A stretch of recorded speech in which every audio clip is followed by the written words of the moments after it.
After Prince Vasily and Helene depart, the conversation in Anna Pavlovna's drawing room turns back to politics and Napoleon.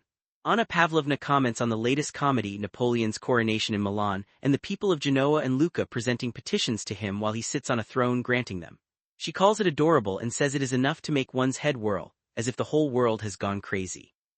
Prince Andrew looks her straight in the face with a sarcastic smile and quotes Napoleon's words in Italian. Dimmi la don guerra qui la touche. God has given it to me, let him who touches it beware.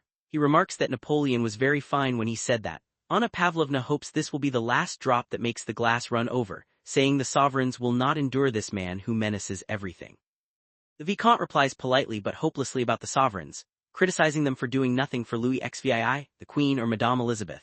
He says they are reaping the reward of betraying the Bourbon cause by sending ambassadors to compliment the usurper. He sighs disdainfully and shifts position. Prince Hippolyte, who has been gazing at the Vicomte through his lorgnette, suddenly turns to the little princess, and with great gravity, begins tracing the Condé coat of arms on the table with a needle. He explains it to her, Baton de Gules and Grelais de Gules d'Azur Mason Condé. The princess listens, smiling. The Vicomte continues, saying that if Bonaparte remains on the throne another year, things will have gone too far. Through intrigues, violence, exile and executions, good French society will be destroyed forever. He shrugs and spreads his hands. Pierre, interested, wishes to remark, but Anna Pavlovna interrupts to prevent him. She speaks with melancholy about Emperor Alexander, who has declared he will let the French people choose their own government. Once free from the usurper, she believes the nation will throw itself into the arms of its rightful king.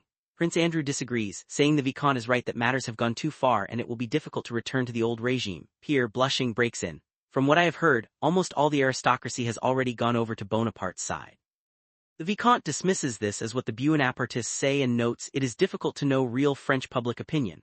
Prince Andrew sarcastically adds that Bonaparte has said so, clearly aiming his remark at the Vicomte. Andrew continues, quoting Napoleon, I showed them the path to glory but they did not follow it. I opened my antechambers and they crowded in. He questions how far Napoleon was justified.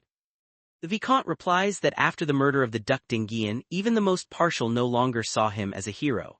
To some he was a hero, but now there is one more martyr in heaven and one hero less on earth. Before the company can fully appreciate the epigram, Pierre bursts in again. Anna Pavlovna fears he will say something inappropriate but cannot stop him.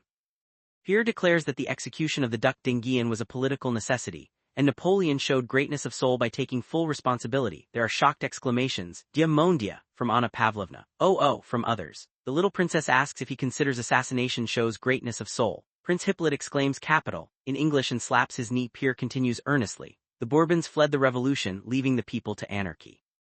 Napoleon alone understood and quelled the revolution, and for the general good could not stop for one man's life. He argues Napoleon is great because he rose superior to the revolution, suppressed its abuses, preserved what was good, equality of citizenship, freedom of speech and press, and thus obtained power. The Vicomte counters that if Napoleon had restored power to the rightful king without committing murder, then he would call him great. Pierre insists the people gave him power to rid them of the Bourbons because he was a great man. The revolution was a grand thing. The Vicomte contemptuously calls liberty and equality high-sounding but discredited words. Even the Savior preached them, yet people are not happier since the revolution. Napoleon has destroyed liberty. Prince Andrew watches with an amused smile, looking from Pierre to the Vicomte.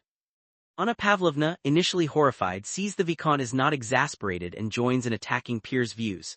She asks how Pierre explains a great man executing a duke, or even an innocent, untried man.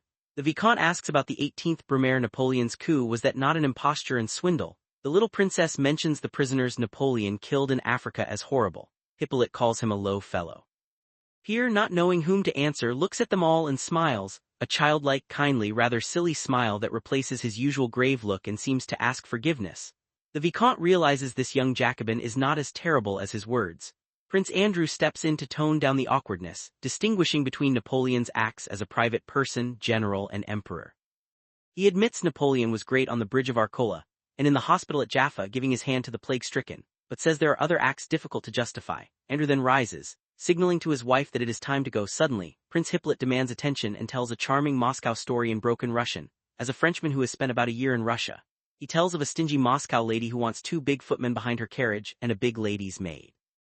She tells the maid to put on livery, get up behind the carriage and accompany her on calls. A great wind comes, the girl loses her hat and her long hair comes down. Hippolyte bursts into laughter long before the audience, spoiling the effect. The anecdote is unintelligible and pointless, but it serves to pleasantly end Pierre's outburst. The company appreciates Hippolyte's social tact. The conversation then dissolves into small talk about balls, theatricals, and social engagements.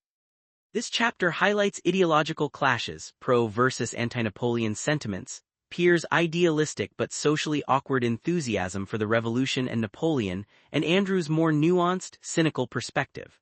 Tolstoy continues to satirize salon conversation while developing the contrast between genuine thought and performative wit.